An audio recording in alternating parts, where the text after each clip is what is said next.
बात हो या मंत्री जी से बात हो, अफसरान से बात हो, पार्लियामेंट में बोलना हो,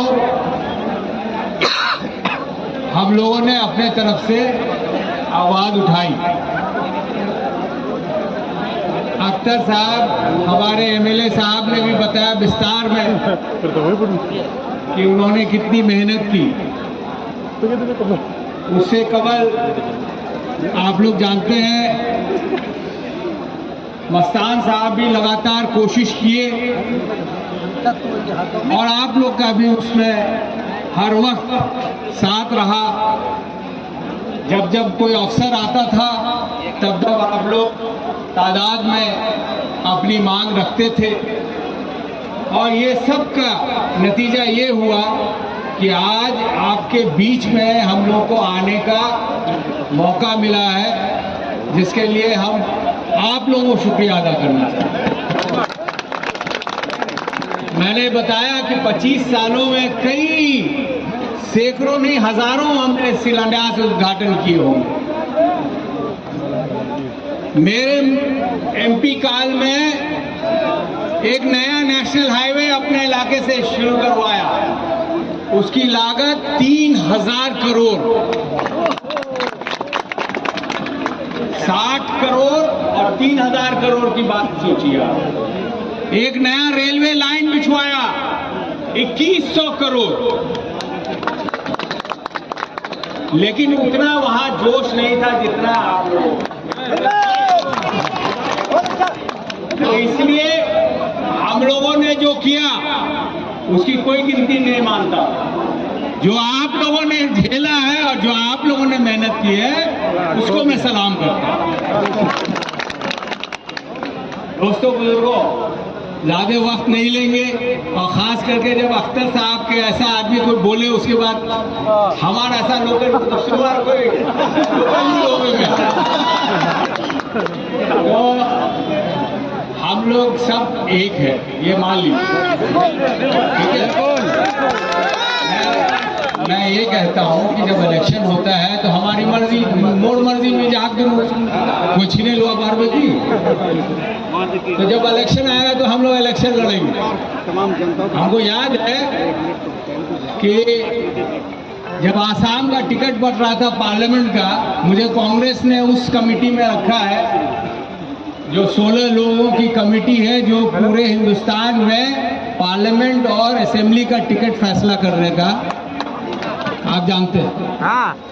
तो जब आसाम की बात आई तो हम लोग के बड़े नेता हैं गौरव गोगोई, जो डिप्टी लीडर है हाउस के, अभी ठीक है, अभी बात तो वो लड़ाई की बात नहीं करते थे, इलेक्शन को वो खेला बोलते थे और वही जज्बा हमको रखना।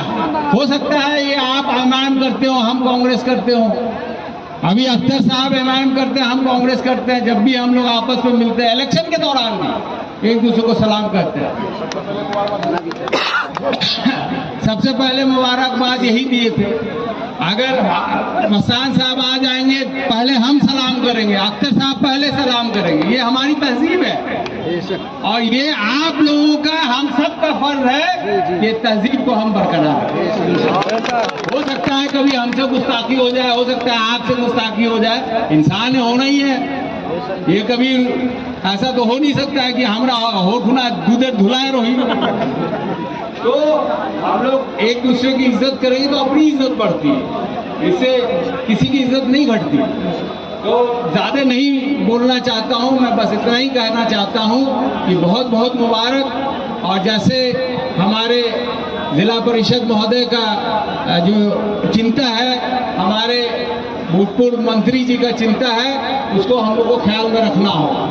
जब डीपीआर बना था तो हमने हिदायत दी थी कि लोगों को नुकसान नहीं होना चाहिए, ये नहीं कि पुल बन रहा है इधर हमारा गांव करके चला जाए। और एक आखिर में मैं आपसे दरख्वास्त करना चाहता हूं कि काम बहुत मुश्किल से आता है, चाहे खाड़ी पुल हो या अभी कुछ दिन पहले हम लोग ने मिलकर एक पीएमजीएसवाई का सड़क शिलान्यास किया था, काम चल रहा है। 2-2 सड़क आपका यहाँ पे हो रहा है, ये भी पीएमजीएसवाई से हो रहा है। कुछ बिहार सरकार से पूरा पूरी होता है जो एमएलए साहब खुद करते हैं, उसमें हम लोग को जाने का नहीं है, क्योंकि केंद्र सरकार का उस पर योजना नहीं है, राशि नहीं है। तो मेरा कहने का मतलब ये है कि अगर काम सही होगा तो उसका फायदा हम लोग ज्यादा दिन तक ले पाएंगे, ज्यादा सालों तक ले पाएंगे। उसमें आपके एमएलए, आपके एमपी, आपके भूतपूर्व मंत्री हर दिन नहीं आ पाएंगे, ये मुमकिन नहीं है। अगर आप देख रहे हैं कि काम मटेरियल सही नहीं हो रहा है तो आप इमीडिएटली हम लोग को लिखित में दीजिए। हम लिखित में कहते हैं, कुछ लोग कहते हैं फोन पे कहिए, हमारी जो आदत है हम कह देते हैं, क्योंकि जो लिख के देते हैं आप वही हम अफसर को भेजते हैं और उसी में कार्रवाई होती है।